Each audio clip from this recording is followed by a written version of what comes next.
Ya, oleh karenanya mari kita sama-sama ke depannya melewati setiap proses yang ada ya, dari mulai semester 1 sampai nanti selesai semester 8 gitu ya, mengikuti keseluruhan rangkaian prosesnya sampai dengan pada akhirnya nanti semuanya lulus menjadi sarjana pendidikan guru sekolah dasar gitu ya. Pada pertemuan pertama kali ini izinkan saya untuk memperkenalkan diri terlebih dahulu ya. Saya Ibu Anggi Pramuardani MPD, salah satu dosen home base di prodi PGSD ini gitu ya. Untuk di prodi PGSD saya mengampu beberapa mata kuliah, dan di mata kuliah awal sesuai dengan keilmuan saya, backgroundnya dari pendidikan biologi itu adalah konsep dasar IPA yang akan kita pelajari hari ini gitu ya. Nah, konsep dasar IPA-nya sendiri itu berisi tentang teori-teori dan konsep dari ilmu pengetahuan alam gitu. Seperti yang kalian tahu ya, ilmu pengetahuan alam itu terbagi menjadi berapa? Tiga. Apa aja itu? Biologi, fisika, kimia. Nah, ya betul. Itu kajian dari ilmunya yang lebih spesifik ya, menjadi 3 bagian utama gitu. Nah, yang akan masuk ke dalam bahasan kita di konsep dasar IPA karena materinya itu terbatasi untuk pendidikan guru sekolah dasar, artinya mengasah materi yang akan dipelajari di sekolah dasar, maka beberapa materi yang dipilih untuk masuk ke dalam silabusnya itu adalah yang disesuaikan gitu. Jadi tidak semuanya yang bahasan 3 tadi gitu ya. Jadi kita ambil sesuai dengan kurikulum yang ada di SD gitu. Jadi nanti isi dari proses pembelajarannya juga mungkin banyak mengingat materi-materi lampau mungkin ya, pelajaran-pelajaran waktu sekolah gitu materinya. Hanya saja nanti tingkat kedalamannya mungkin kita akan lebih kaji lagi lebih dalam gitu ya, sehingga nanti diharapkan ke depannya teman-teman dalam menyampaikan materi IPA di sekolah dasar itu sudah sangat paham dan menguasai gitu ya. Biasanya kalau materi kita sudah terkuasai itu otomatis rasa percaya diri kita berada di depan kelas itu akan muncul dengan sendirinya gitu ya. Nah, untuk awalan di pertemuan pertama, pertemuan kita akan terbagi menjadi 16 pertemuan secara keseluruhan ya. Nah, untuk pertemuan hari ini merupakan pertemuan pertama di mana agenda yang akan kita lakukan adalah orientasi awal perkuliahan. Jadi isinya membahas tentang sosialisasi silabus dan juga RPS. Jadi selama 16 pertemuan ke depan, apa saja materi-materi yang akan kita sampaikan. Kemudian bagaimana metodenya, sistem penilaian dan lain sebagainya, kita akan bahas satu persatu ya. Nah, nanti kita lihat dulu ini untuk silabusnya ya. Nah, untuk teman-teman sendiri proses dari KRS semua sudah dilakukan di aplikasi Siakad ya? Sudah. Nah, iya. Jadi nanti untuk absensi dan lain sebagainya juga nanti saya lakukan secara online melalui aplikasi tersebut. Sampai dengan ke setiap pertemuan, dan teman-teman juga nanti pada akhirnya akan bisa mengakses nilai akhir, itu semuanya bisa dilihat langsung di aplikasi Siakad tersebut ya.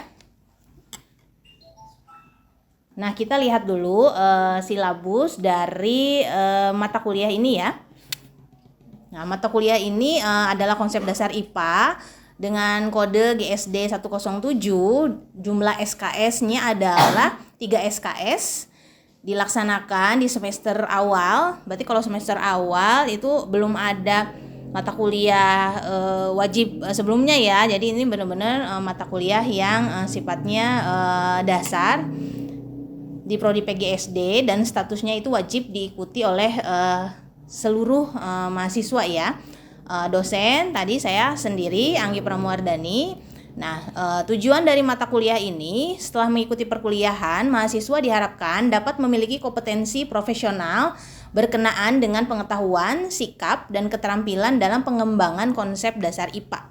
Ya, Mata kuliah konsep dasar IPA memberikan pemahaman konsep dan teori dasar IPA untuk mengenal alam beserta isinya. Kemudian ada fenomena alam dan juga gejala-gejala alam yang terjadi.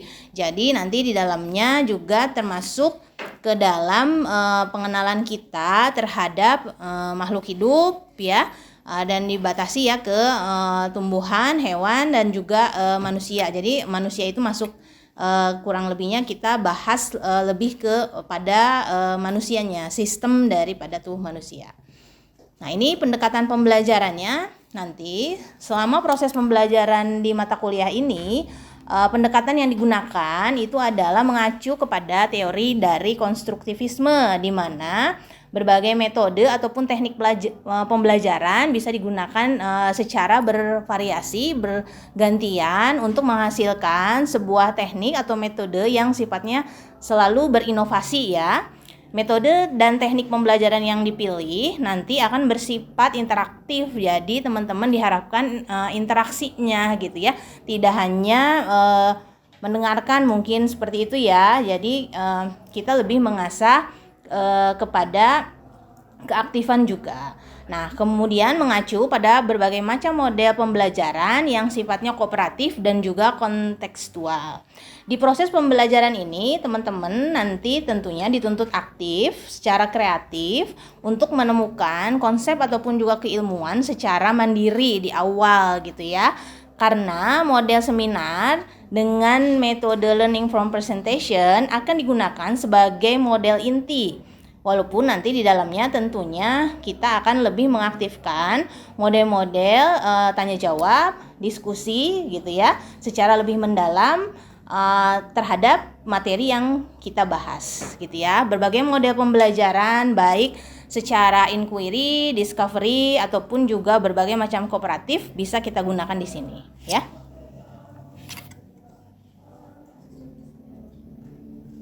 Kemudian ke evaluasi hasil belajar. Nah, ketercapaian kompetensi dari teman-teman semua sebagai mahasiswa itu tentunya nanti akan dilakukan proses evaluasi ya untuk menentukan kelulusan dengan grade tertentu gitu ya, kelulusan di mata kuliah ini. Nah, evaluasi yang dilakukan itu adalah meliputi bagian pertama adalah proses, di mana di dalamnya ada unjuk kerja dan juga aktivitas selama proses pembelajaran berlangsung di 16 pertemuan ini. Seperti itu ya. Dan tentunya ada hasil akhir melalui serangkaian tes tertulis dan juga tugas-tugas terstruktur yang sudah dibagikan gitu untuk teman-teman. Nah, nanti tugas terstrukturnya terbagi menjadi 2 bagian. Ada tugas individu dan ada tugas yang bersifatnya ke kelompok. Nah, seperti itu ya. Nah, jenis evaluasi yang digunakan di mata kuliah ini, nah ini ya, ada penulisan tugas makalah untuk persiapan penampilan ya, diskusi, dan setiap penampilan dari kelompok itu tetap didampingi oleh saya gitu ya. Jadi learning from presentation-nya itu melatih kita untuk terbiasa berbicara di depan kelas ya, karena calon guru sekolah dasar itu kan pasti di depan kelas ya, pasti menjelaskan ke anak-anak. Jadi dengan adanya model yang seperti itu kita melakukan pembiasaan gitu ya, sehingga nanti akan semakin ahli dan terbiasa gitu ya untuk berbicara di depan. Nanti tenang saja, tetap didampingi gitu ya. Barangkali pas masuk ke diskusi gitu ya, kita akan mengkaji lebih dalam tentang materi tersebut. Kemudian ada penilaian proses, tugas terstruktur tadi, dan ujian yang dilakukannya adalah 2 jenis ya. Ada ujian tengah semester di pertemuan 8 dan juga ujian akhir semester di pertemuan ke-16 ya. Ujiannya dilakukan ujian secara tertulis ya. Nah, dari ke 16 pertemuan tadi, nah ini pokok-pokok substansi kajiannya di setiap pertemuan ya, dari pertemuan 1 sampai 16. Dimulai dari hari ini ya, berarti ini adalah pertemuan pertama ya, di mana ini adalah pertemuan pengantar perkuliahan konsep dasar IPA yang di dalamnya adalah sosialisasi mengenai silabus gitu ya, dan sistem penilaian dan lain sebagainya yang menjadi aturan dari perkuliahan ini. Kemudian pertemuan kedua, kita akan masuk ke besaran dan satuan serta pengukuran. Pertemuan ketiganya ada materi dan perubahan, bahan dan sifat-sifatnya. Pertemuan keempat gerak dan energi. Pertemuan 5 suhu dan kalor. Pertemuan 6 cahaya dan bunyi. Pertemuan 7 listrik dan magnet. Serta pertemuan 8 itu kita jeda nih di ujian tengah semester.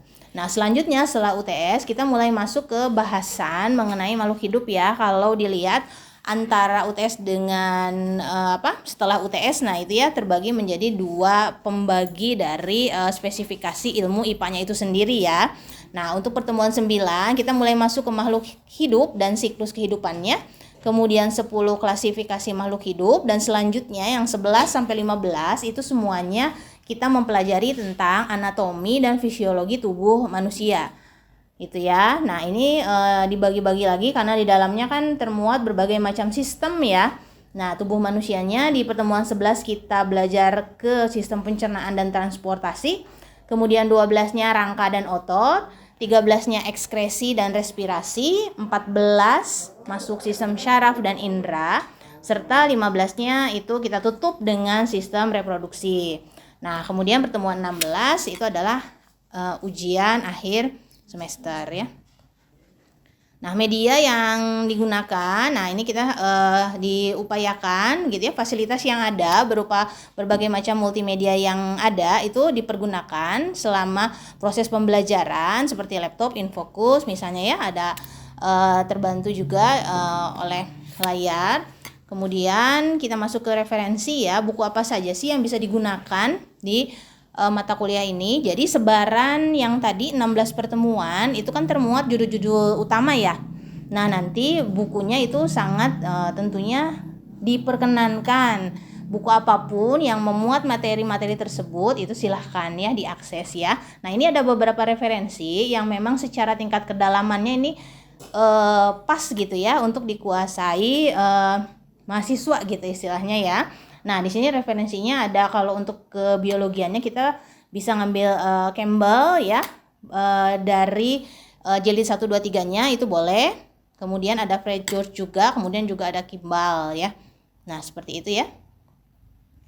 Nah, ini ada buku referensi juga yang teman-teman nanti wajib miliki juga ya. Ini ada buku konsep dasar IPA, buku saya sendiri gitu ya. Jadi di dalamnya ini sudah berisi muatan yang sudah disesuaikan dengan SAP silabus gitu ya. Jadi ini sudah cukup gitu ya. Nah, nanti bisa ditambah dengan yang lain, dengan buku-buku yang lain tentu sangat diperkenankan seperti itu ya. Jadi untuk proses pembelajaran, akses dari internet dan berbagai literasi secara online, e-book dan lain sebagainya juga itu diperkenankan dimiliki, dan insya Allah itu semuanya akan bermanfaat ya untuk kedepannya ya. Nah, sampai sini ada yang mau ditanyakan dulu seputar sebaran dari materi ya di 16 pertemuan kita itu?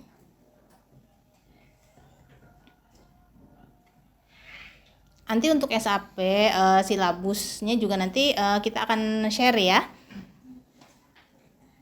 supaya dibaca bahwa di dalamnya memang termuat kompetensi dasar ataupun juga indikator-indikator capaian yang mungkin tidak disebutkan satu persatu ya di sini ya, nanti bisa dibaca lebih jelas di dalamnya. Nah, ini indikator keberhasilan dari teman-teman gitu ya. Tentunya semuanya harapannya dan harus punya target yang full, yang tinggi ya semuanya gitu ya. Semuanya lulus di A gitu. Amin. Amin. Ya Rabbal alamin ya. Nah, penilaian hasil belajar mahasiswa dilakukan oleh saya gitu kan, dengan memberikan tugas serta ujian, dan kita perhatikan bobot penilaiannya gitu ya.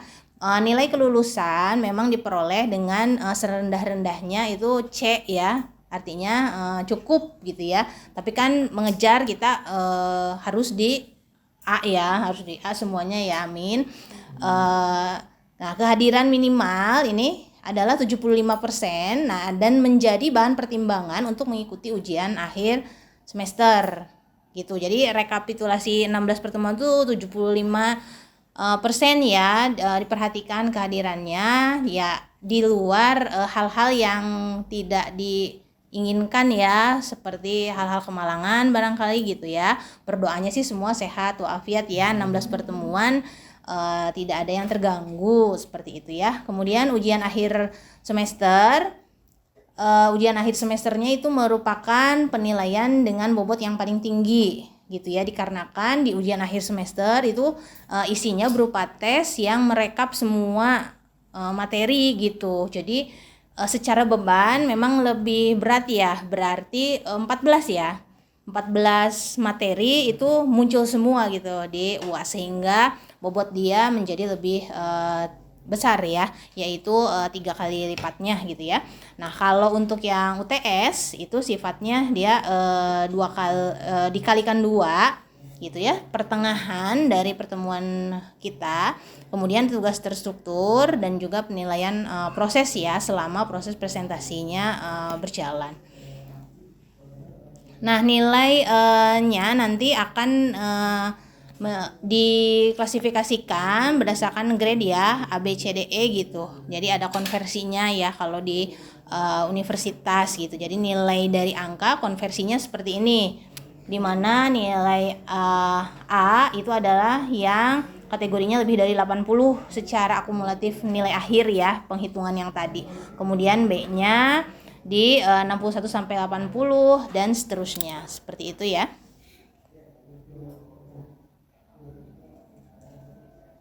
Kemudian ada juga kriteria penilaian tugas. Nah, penilaian tugasnya ini yang menjadi indikator penilaiannya itu adalah ketepatan waktu dan juga kualitas dari makalah yang dihasilkan. Nah, kualitasnya terlihat dari tata cara penulisan yang baik dan juga jumlah kajian literaturnya gitu.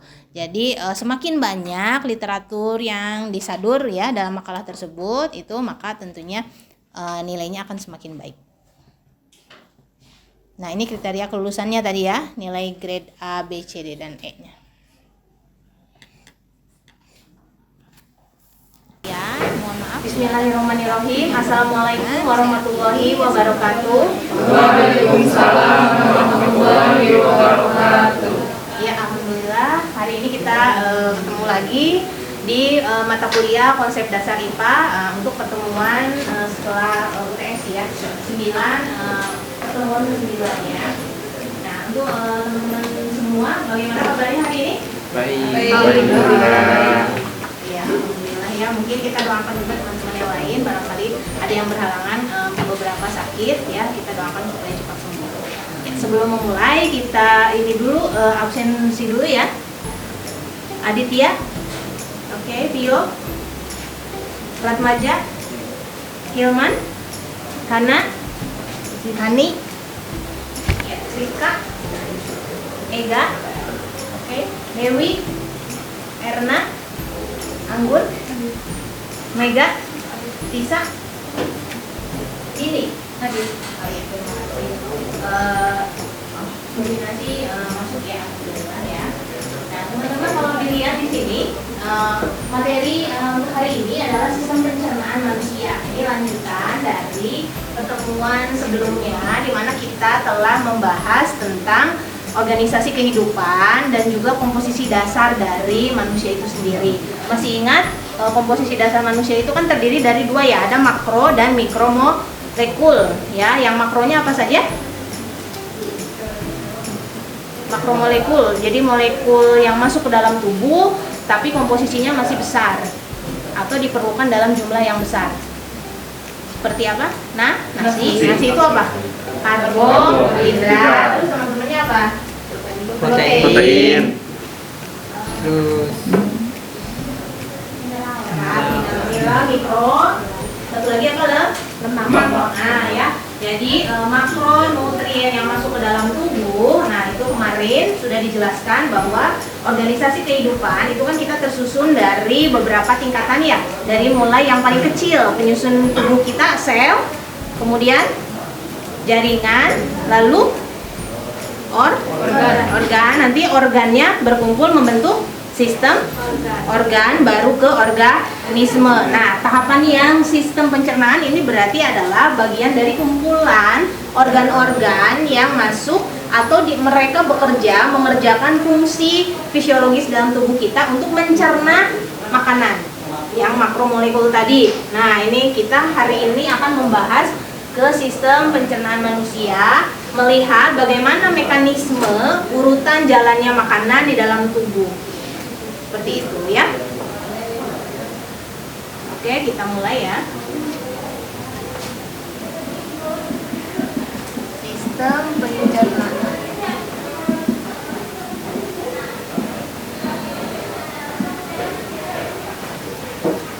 Nah, ada yang bisa menuliskan urutan jalannya makanan? Dari mulai makanan pertama kali masuk, siapa? Aiga, silakan. Ya, silakan.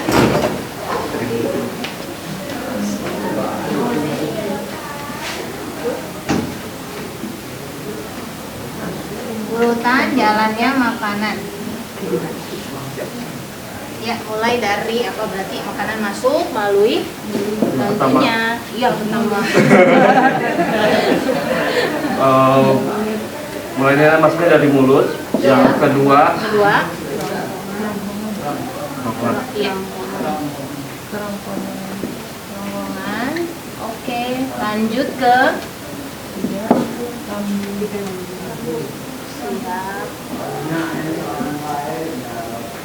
Tempat. Ya. Khusus apa? Salur. Kelima. Kurang keras, Pak. Khusus besar. Dan terakhir ya, rektum atau anus, betul.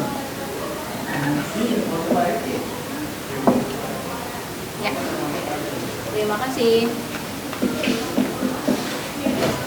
Nah, ini urutan jalannya makanan ya, melalui. Nah, dari keenam ini dinamakan dengan saluran. Ya, saluran pencernaan. Nah, dia fungsinya memang organnya itu terlewati gitu, makanan itu lewat melalui organ tersebut. Tadi ada yang menyebut nih dari kejauhan, hati, pankreas. Nah, itu juga masuk kan ke dalam sistem pencernaan, tapi mereka masuknya adalah ke kelenjar pencernaan. Jadi kelenjar pencernaan itu tidak dilalui oleh makanan, tapi mereka sebagai bagian dari endokrin untuk menghasilkan beberapa enzim yang nanti akan disekresikan di tempat-tempat ini untuk membantu mencerna makromolekul tersebut. Nah, seperti itu ya organnya. Nanti kita bisa lihat di sini tuh organ-organnya apa saja ya. Kita mulai dari mulut dulu. Ya, makanan pertama kali masuk ke mulut di sini mengalami dua mekanisme pencernaan, yaitu secara mekanis dan juga secara kimiawi. Kalau dicerna secara mekanik berarti artinya makanannya ya apa nyam dikunyah. Nah, proses mengunyah itu bagian dari mekanik di mana dia diubah bentuknya menjadi lebih lunak, jadi lebih halus. Jadi hanya mengubah bentuknya saja. Tadinya kan keripik tuh masuk kes gitu ya, jadi lebih lembut. Itu dicerna secara mekanik dan dilakukan oleh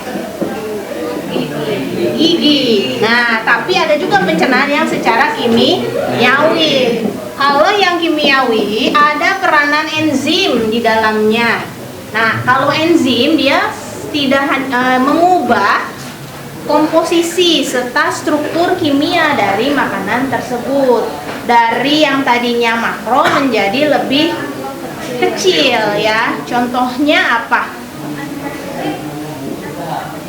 Karbo kan tadi yang besar ya. Nah, karbo itu kan yang lebih kecilnya itu kan glukosa nanti pada akhirnya ya. Nah, kalau di mulut dilakukan oleh enzim petialit yang mengubah karbo menjadi maltosa. Bisa tidak sampai jadi glukosa? Bisa. Tapi minimal berada di dalam mulutnya itu kurang lebih 30 kunyahan. Itu dengan kita mengunyah lebih menikmati gitu ya, tidak terburu-buru, itu sebetulnya kita membantu kerja organ yang lain nih.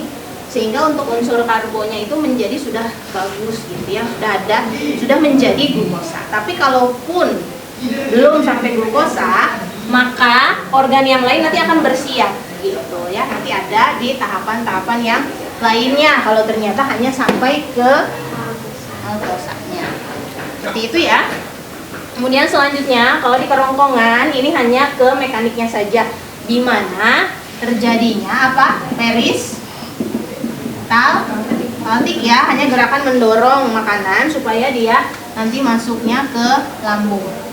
Nah, di lambung itu pencernaannya terjadi secara kimiawi ya, oleh asam klorida. Kemudian apalagi enzimnya?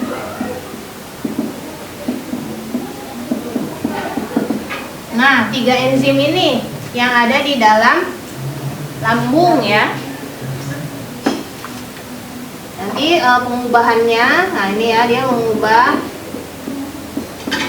asam kloridanya sendiri kan itu asam kuat ya, berarti dia nanti fungsinya untuk membunuh bakteri yang masuk bersamaan dengan makanan. Jadi suasana asam itu yang tidak disukai ya oleh mikroorganisme dari luar.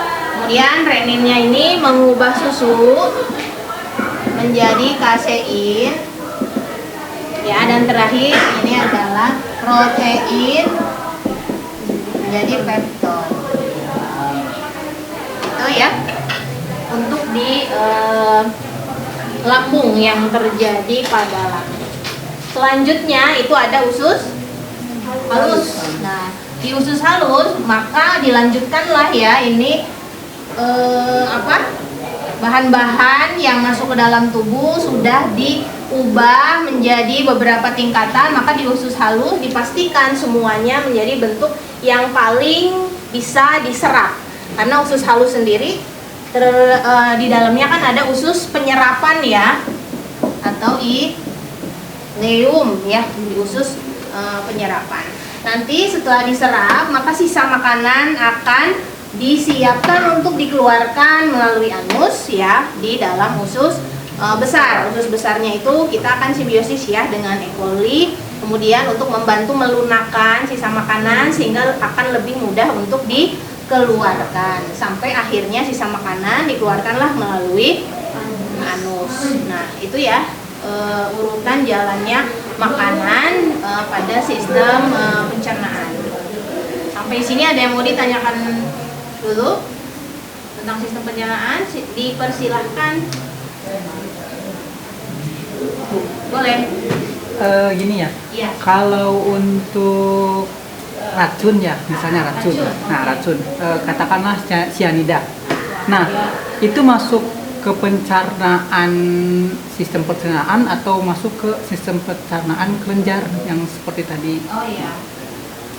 Jadi kalau yang masuk ke dalam tubuhnya itu berarti bukan kategori makanan ya, tapi merupakan senyawa racun. Apalagi tingkatan racunnya, kalau cyanida itu adalah yang sangat reaktif.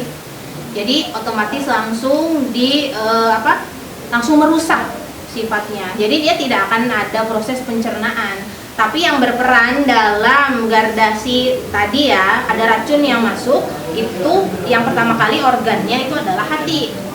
Karena sudah ada sinyal bahwa yang masuk ke dalam tubuh bukan makanan. Jadi udah ada, wah danger gitu ya, warning. Nah itu ya, hati udah mendeteksi, tapi karena tadi sangat kuat, cyanida itu luar biasa ya, hitungan menit mungkin reaksinya langsung terjadi kan.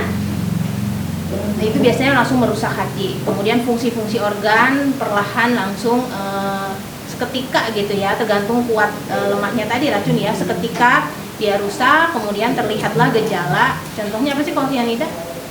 pingsan, berbusa, ya. Nah itu tanda bahwa kebayang gitu di dalam tubuh itu berarti ada ya semacam kalau kita minuman gitu ya, pakai esen ya, tablet esen dimasukin ngeburubus gitu kalau bahasa Sundanya Maya, bus gitu sehingga si busa itu keluar gitu.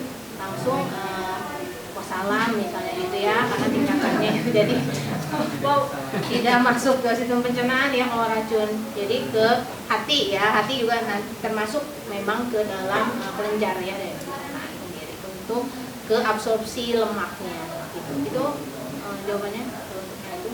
Silahkan kalau masih ada, boleh. Ibu ada kasus ya? Iya. Anak-anak kan biasanya kadang suka nggak dikunyah tuh makanannya. Iya. Seperti nasi juga ya, cuma diisap aja ya, diisap terus langsung ditelan gitu ya. Nah itu cara kerjanya gimana? Terus ada juga yang anak kalau misalkan maaf ibu BAB-nya tuh susah, jadi harus dibantu pakai Sembelit. gitu. Oh ya, sembelit. Nah dia namanya sembelit. Jadi proses pengunyahan tadi kalau tidak dilakukan secara maksimal, maka kerja organ selanjutnya akan menjadi lebih berat. Kalian boleh ya, bukan untuk dicoba sih, maksudnya barangkali pernah makan dalam kondisi terburu-buru gitu ya, karena wah ini udah betul-betul glek gitu ya, itu ada pasti rasa nggak nyaman, rasa begah. Nah kondisi-kondisi tidak nyaman, rasa sakit mungkinnya di perut, nah itu kan berarti ada sinyal bahwa di tubuh itu ada sesuatu yang berjalan tapi tidak seharusnya ya. Nah seperti itu. Jadi kalau misalnya baiknya diajarkan untuk dikunyah gitu ya, jadi supaya tidak jadi kebiasaan yang berkepanjangan, karena nggak baik untuk organ pencernaan yang lainnya menjadi lebih berat gitu kerjanya. Kemudian kalau sembelitnya sendiri itu, nah ini di usus besar ya, usus besar itu proses terjadinya reabsorpsi air, jadi penyerapan air di sini. Nanti ini ada dua keadaan yang bisa menyebabkan feses cair atau fesesnya padat. Nah tadi kondisi sembelit itu kan terjadinya di sini ya, fesesnya berarti padat. Apa yang terjadi? Reabsorpsi air di usus besar terlalu banyak dikarenakan berarti konsumsi airnya kurang, serat juga bisa jadi kurang. Jadi usus kan membaca, dia butuh air ini badan, ya udah dia ambil dari sisa makanan sehingga terlalu padat. Itu adalah sembelit. Kalau yang cair ya berarti sebaliknya, reabsorpsi airnya kurang. Nah ini biasanya bukan kebanyakan airnya, tapi ada gangguan dari bakteri, penyakit diare itu ya, bakteri, sehingga reabsorpsi airnya jadi nggak bekerja. Makanya banyak akumulasi air yang dibuang bersamaan dengan feses. Jadi feses kita cair. Itu penyakit di diare. Seperti itu. Ya. Masih ada? Oke. Satu lagi Ya. mengenai pertanyaan tadi yang makan ya Bu, Ya. itu kan sering terjadi juga di manusia itu yang namanya tersendat Bu. Oh iya. Nah itu mengapa bisa terjadi seperti itu Bu? Oke, pertanyaan yang bagus. Jadi kejadian apa sih? Kok tersedak atau kebesekan ya? Nah itu prosesnya di sini nomor 2, kerongkongan. Jadi kerongkongan itu di bagian sini ya, leher ya. Itu kan ada 2 saluran. Ada kerongkongan, ada tenggorokan. Kalau kerongkongan buat pencernaan, kalau tenggorokan buat pernafasan. Nah, saluran itu nanti ada katup, namanya epiglotis. Nah, katup ini dia akan menutup ke salah satu sisi sesuai aktivitas yang kita lakukan. Misalnya kita lagi menelan makanan nih, gelap, berarti dia nutup tenggorokan. Jadi makanan masuknya ke kerongkongan. Kita lagi bernafas, jadi nggak ada makan ya, kita lagi ngomong, ini kebanyakan udara yang diperlukan masuk, dia akan nutup kerongkongan, udara masuk ke tenggorokan. Nah kondisi tersedak itu adalah kondisi di mana epiglotisnya itu dia kebingungan, ini ada makanan masuk tapi ada udara juga, misalnya makan sambil ngomong ya, heboh gitu ya, makan sambil berbicara, itu memungkinkan makanan dan udara masuk secara bersamaan. Epiglotis ya dia nggak pilih kasih ya, dia malah bingung. Di tengah-tengah aja dia diam, terserah deh gitu ya. Nah tersedapnya itu makanan masuklah ke tenggorokan. Nah tenggorokan kan tidak mentolerir benda asing ya, dianggapnya kan debu saja langsung kerasa kan kita batuk ya, apalagi makanan. Nah otomatis dikeluarkan, jadilah batuk tersedak gitu. Jadi kalau lagi makan ya makan, konsentrasi, makanya makan jangan bersuara katanya gitu ya, kita kan mengajarkan itu peristiwa tersedak kan? Ya, sama-sama. Bagaimana untuk sistem pencernaan, apakah cukup jelas? Jelas Bu. Iya. Ya, terima kasih. Mungkin seperti biasa di akhir dari pertemuan nanti teman-teman di-sharekan link ya untuk sedikit mengisi kuis ya tentang pemahaman dari setiap pertemuan gitu ya. Biasa nggak cuma sekitar 5 soal ya, isian singkat saja gitu kan. Nanti silakan masuk ke link tersebut ya. Baik, kalau sudah jelas, mungkin saya akhiri pertemuan hari ini. Nanti kita akan ketemu di pertemuan selanjutnya, masih lanjut ke dalam sistem, yaitu sistem respirasi. Ya, berarti pernah pasan ya teman-teman, nanti bisa searching literasi dulu, baca dulu gitu ya, sehingga sudah banyak gambaran dan sudah mempersiapkan barangkali ada hal-hal yang tidak dipahami. Nanti kita akan bahas bersama lebih dalam mengenai sistem respirasi. Ya, terima kasih atas perhatian dari teman-teman semua. Semoga semuanya dalam kondisi sehat ya. Ya. Puasanya lancar. Ya, saya akhiri. Assalamualaikum warahmatullahi wabarakatuh. Waalaikumsalam warahmatullahi wabarakatuh.